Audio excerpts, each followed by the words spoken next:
Hey guys, it's Chief from Skolgamingyt. Welcome to another Topps Bunt video. Today, if you can't tell by the title of this video, then you can tell by what's on the screen currently. I'm going to talk about the art of a swap shop and using it to trade your way up and grow your collection in Topps Bunt. I took a case study in this using the Gypsy Queen promo. The Gypsy Queen promo came out on May 17th with Wave 2. I'm looking specifically at Wave 2. So there was a Jackie Robinson Day drop.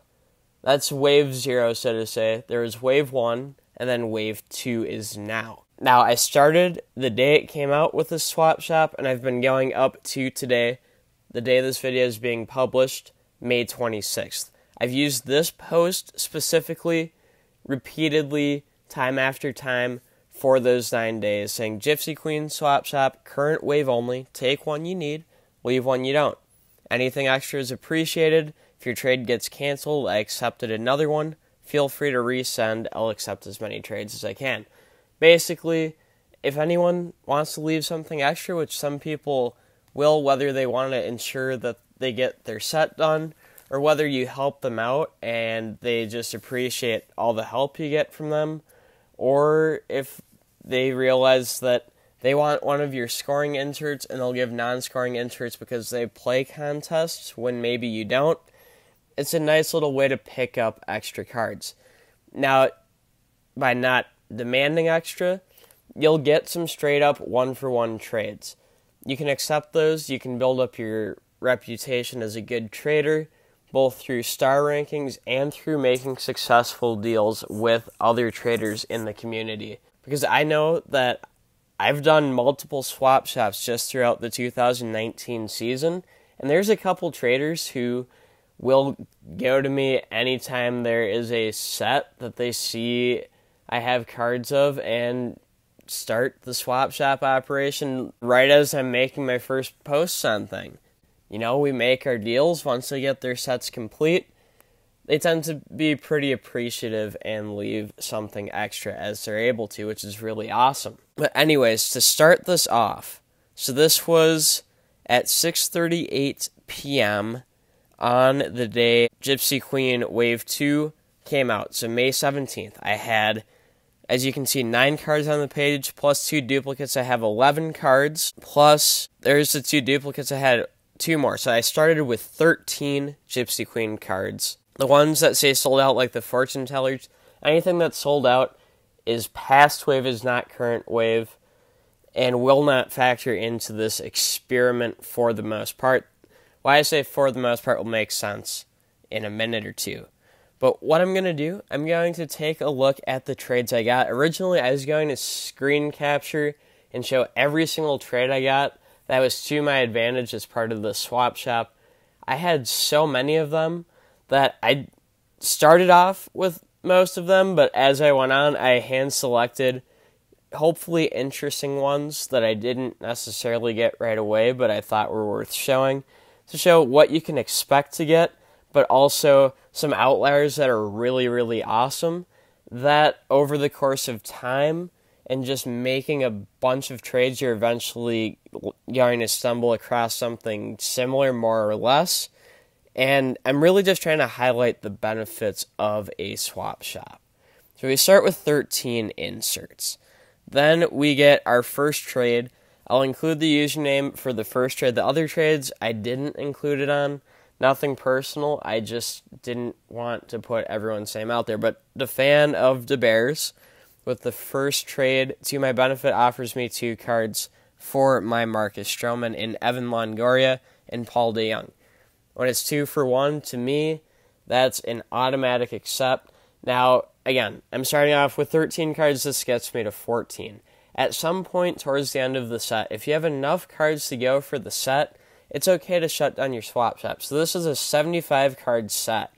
If I have 75 or more cards and I want to get the set done, and I say, hey, swap shop's shut down, just trying to trade my duplicates for needs, as long as you're upfront and honest about it, people will understand. That being said, if you've been running a swap shop for a while and then you change it to duplicates only and people are sending for singles still, it's fine to decline those trades and explain that, but be good about rating their trades still. Understand that they might think you're still running the swap shop from your old posts, and don't just automatically give a person 1 star. Now, if they do something that violates your trade post anyways, and that's why you think they made a bad trade, then rate it how you will. But if you start rating people negatively just because you shut down their swap shop and they didn't know, that's a bad look and something I can't advocate for. Anyways, after the 2 for 1, then I got a 4 for 3 trade. Now 4 for 3 might not look as pretty as 2 for 1, but if you're at 14 cards and you can get from 14 to 15, it's a good deal to take. And then I picked up one of these, they're like the Tarot of the Diamond or something. I don't remember. I know they're Tarot something or another, or Tarot is probably how it's technically pronounced. I picked up 1 or 2. I got offered this trade where I turned 1 of mine into 2. I also turned my base into 2 other base. So that was a nice deal to get. After that, another 2 for 1. There's a 3 for 3. Now, this had a couple of sold out, which were not current wave. My post said current wave only. Because these were duplicates, I went ahead and accepted it. Now, for singles, I turned down a lot of trades asking for sold out singles because I wanted to keep my old set that I made together.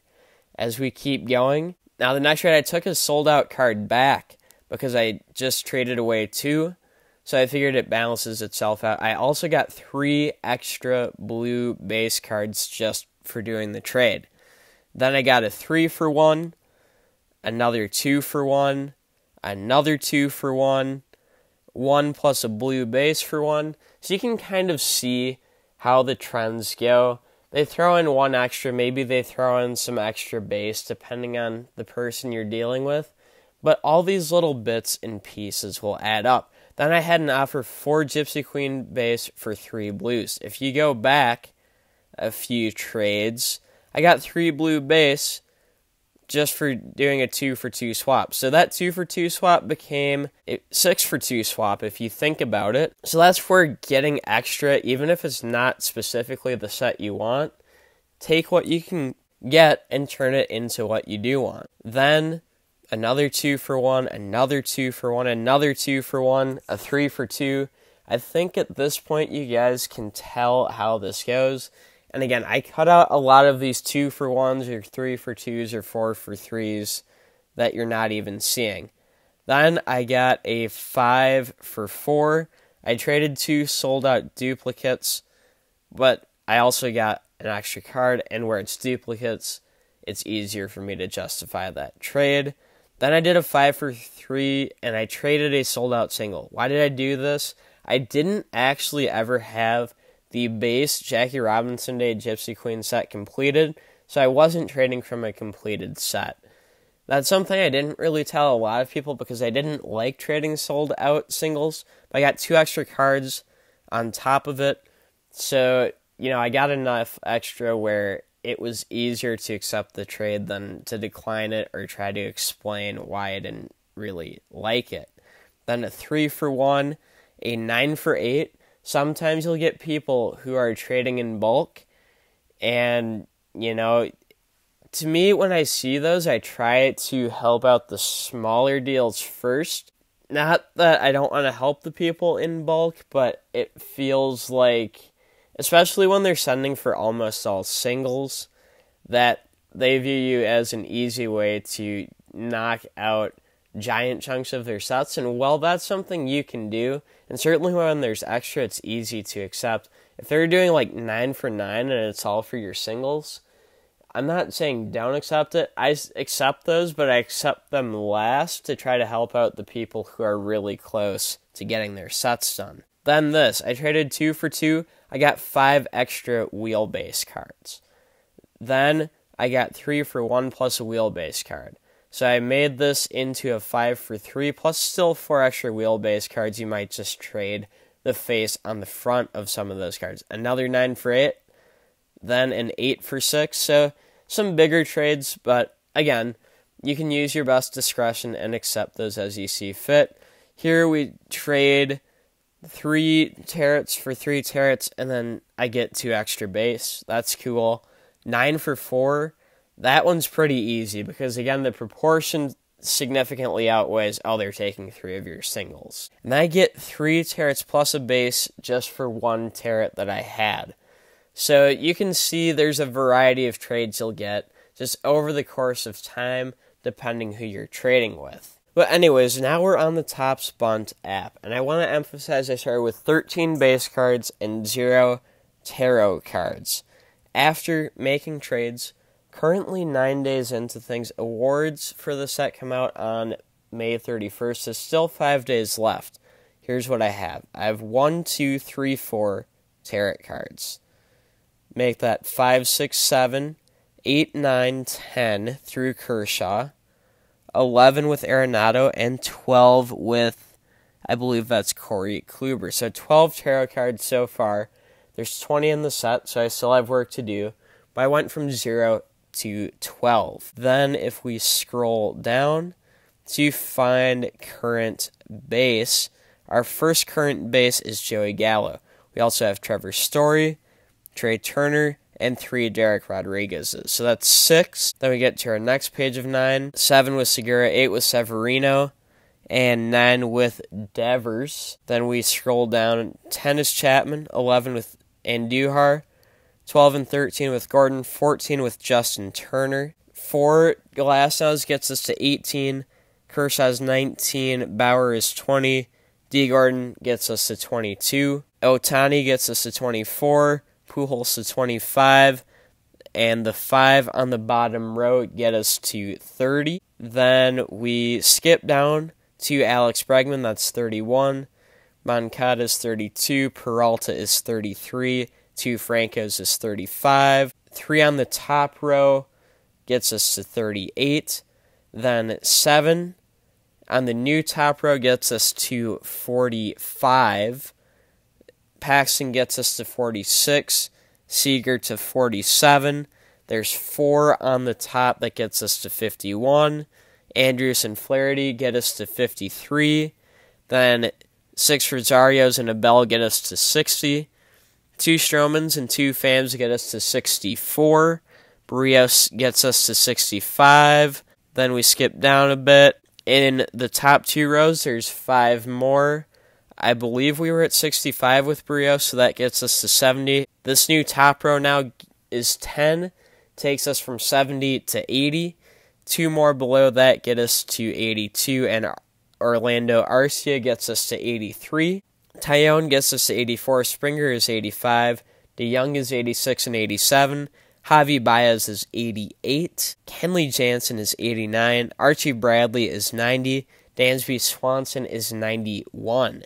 McCutchen is 92, Altuve is 93, Anderson's 94, Carlos Santana is 95, 4 Carlos Rodon gets us to 99, Luis Castillo gets us to 100, and 3 Kyle Freeland leaves us at 103. So in 9 days, and I have not been grinding on the swap shop filter as much as I have before historically, I've gained 90 base cards and 12 tarot cards through the swap shop, not to mention other base cards I've picked up, other common inserts, whether it is extra wheelbase or some other common set. I hope you guys can see that setting up a swap shop over time through the generosity of people who appreciate what you do, which again, you're trading any cards in the set you have for cards in their set, as long as the ratio is at least fair. You're not forcing overpays. You're okay with overpays. You just won't overpay yourself for people sending you trades. You can make big gains in getting from, again, it's a 75 card set. I started with 13 cards, which was less than 20% of the way to having the set done. So now I have 103 cards, which is a full set plus over 33% extra. Now I have to convert some duplicates into the last cards I need, but I have 5 days to get that done. So I hope you guys enjoyed this video, The Art of the Swap Shop, showing how you can grow your collection by helping other people. If you guys enjoyed this video, be sure to leave a like. If you're new around here, subscribe for more mobile gaming content. I've been enjoying Topps Bunt a lot. I've been posting videos for it most Sundays, and I'm hoping to continue it. Now, I know they're not the most popular videos on my channel, but it's something I'm actually having fun with. I will talk about Perfect Inning, my other primary game, at some point. But long story short, I'm not having fun with that game right now, and again, I'll get more into that later. But if you guys like seeing Topps Bunt, and if I get support for it, who knows? I might bring it to the channel more. It just is a matter of, I'm on the app, I'm enjoying being on the app, but I want the support from you guys, the viewers, to reciprocate my excitement for me to bring more of that content. That being said, that is going to do it for this video, guys. MG from Skull Gaming Network. Thank you so much for watching. Until next time, and as always, peace out.